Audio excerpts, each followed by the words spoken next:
కొద్ది రోజులుగా social media open చేస్తే చాలు మృణాల్ ఠాకూర్ ధనుష్ పెళ్లి చేసుకోబోతున్నారనే వార్తే కనిపిస్తోంది.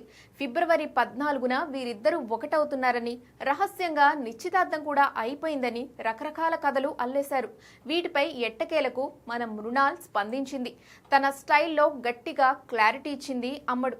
నా పని చూడండి, పుకార్లు కాదు అంటూ మృణాల్ తన పోస్ట్లో చాలా స్పష్టంగా చెప్పింది. నేనెప్పుడూ నా సినిమాలతోనే అందరికీ పరిచయం కావాలని కోరుకుంటాను, ఇలాంటి పనికిమాలిన గాసిప్స్తో కాదు. కానీ ఈ రోజు నా పేరును కొన్ని కట్టుకథలతో ముడిపెట్టడం చూస్తుంటే బాధగా ఉంది. నేను అనని మాటలు, నేను తీసుకోని నిర్ణయాలను నా మీద రుద్దుతున్నారు. ఇవన్నీ కేవలం ఎవరో సృష్టించిన కట్టుకథలు మాత్రమే అని మృణాల్ ఘాటుగా రియాక్ట్ అయింది.